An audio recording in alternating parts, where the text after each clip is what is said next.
What's up, all you real beasts? It's your boy Magic Pat here, and I'm about to start working on the Old Town. As you can see, I'm about to put a couple of different things on it, a depth finder mount, some of the new rod holders that I got, and a anchor trolley. I'm hoping to have all of this stuff ready come this next week when I go to Tennessee. I'm going to be fishing with Joe from Chat Cats, and during the weekend I'm actually going to take the kayak out and try to get a big catfish out of it. This is going to be an attempt for me to get the biggest fish I've ever caught out of a kayak. I'm hoping to catch at least a 30-pounder or more. I'm not exactly sure what I'm going to do with them. I've never caught a fish quite that big out of a kayak, so we're going to figure it out as we go. But yeah, I'm going to go ahead and get started. I got to drill some holes, which that's always scary. You never know when you're going to accidentally mess up your kayak, but yeah, let's get into it. Alright, well, it's super hot out here. I've had a little bit of trouble deciding where I'm going to actually put the transducer mount. This kayak has a transducer mount plate on the bottom side of it. It's actually up front here. I highly doubt I can get y'all to see it. It's kind of right here. They made it that way so that you could put your transducer and, you know, it wouldn't be in your way inside the kayak anywhere. Problem is where it's at. Anytime you have to beach the kayak or do anything of that nature, it basically just rips the transducer right off the bottom. That's one flaw in this kayak. It's not really very many flaws, but that's definitely one of them. I decided to go with a Yak Attack mount. Knocking tools over here. I actually decided to go with a lot of Yak Attack stuff. I really like the stuff that I've seen when I did research on it, and it looked really good. A lot of it looked really sturdy, so I actually went with the Switchblade, I think is what it's called.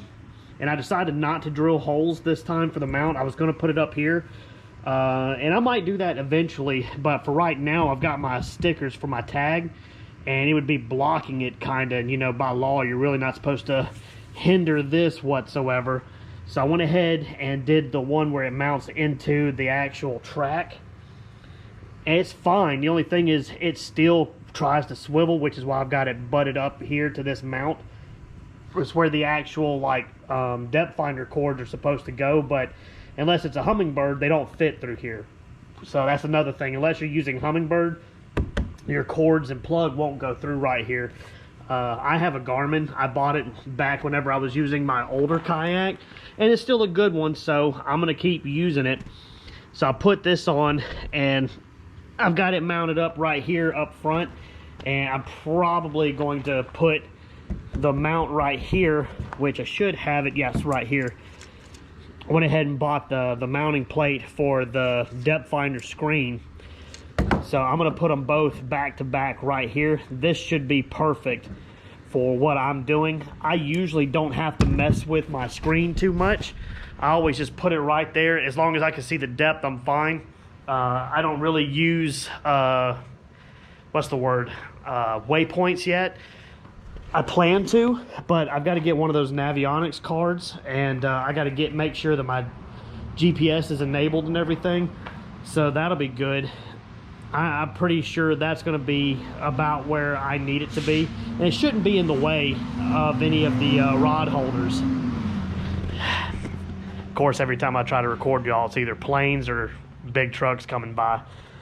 Yeah, so I'm about to get that put on, which is just going to go into the track for now, and then I'm actually going to put my mounting plates for two of the rod holders back here. So whenever I bought these track plates, I actually bought one that's a little too small. These are the 4-inch. I should have got the 6-inch. So next time when I go to mount them up here, because eventually I'm going to either take these tracks up and put down metal tracks, or I'm going to put some more holders up this direction. It's going to be kind of hard to do with this mounted here. So for now, this will be okay because that trip's coming up. But once that trip's over and I've got time to work on it, I plan on putting the longer metal tracks. Now these I'm going to put right here. Problem is you got to get to the inside because I also bought the backing plates. I think it's find it right here. Because if you're going to catfish, or you're going to ocean fish or anything of that nature, you need to have backing plates on your tracks, because it's going to put a ton of pressure on that whenever you hook a big fish. So I've got to get inside, which you can get inside right here through this hatch, but I'm going to have to basically get as far up in there with my arms as I can and see if I can actually reach that spot, which I believe I can. Yeah. I can just barely get my arms right there. I should be able to get that mounting plate on there. As a matter of fact, I'm gonna have to back it up right there. That's how I'm gonna get the plate on. Okay. It's gonna be a little harder to put the bigger plates on right here because you know, I'm a shorter person. I've got really short arms. It's hard to reach back there. I'm trying to, and you have to go around. There's actually a lot of stuff inside here, the wiring kit and everything you have to reach around. That's going to be hard to get my arm around. That's cutting off a lot of the distance that I can get. But I should be able to mount something right there. I'm actually going to go ahead and I think drill those into place and go ahead and get the mounting plates put in there. Alrighty, I got to get a drill bit to match that. You got to make sure you don't go too big. Let's see.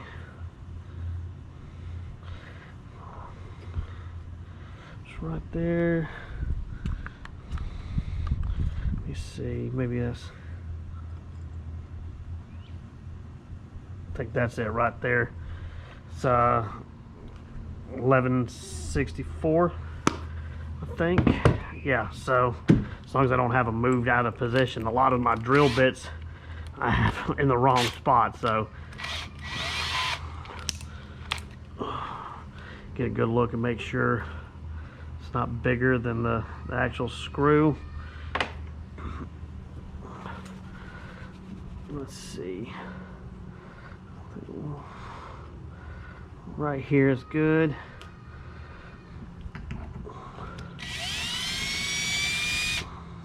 Just gonna make a couple little marks.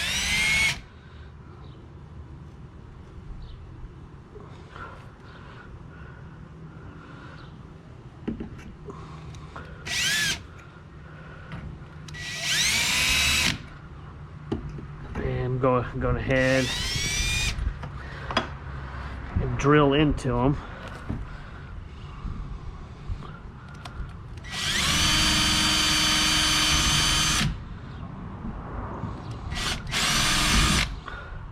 Got to be careful, there is a wiring harness underneath here, so you can't let the drill bit go too far in. If you let it go too far in, you can mess your kayak completely up. Alright, we got that. Now the fun part, I've actually got to reach the plate in there. Y'all getting shook up right now, but it'll be okay. I got to reach through and get the plate in there and then put the screws in, which, yeah, I need. Could have the Allen wrench. Oh, actually, it's a Phillips head. Oh, nice. The other one was a Allen wrench. This one I can actually use the actual screwdriver bit to grab it real fast. There it is.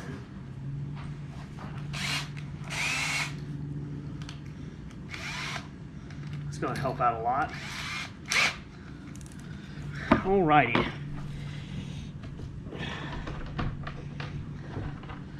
I got a feeling this is just going to be an absolute pain in the butt.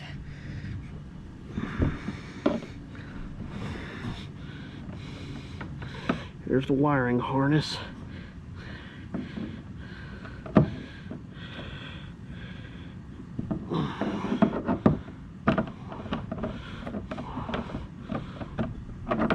Yep. Let's see real quick.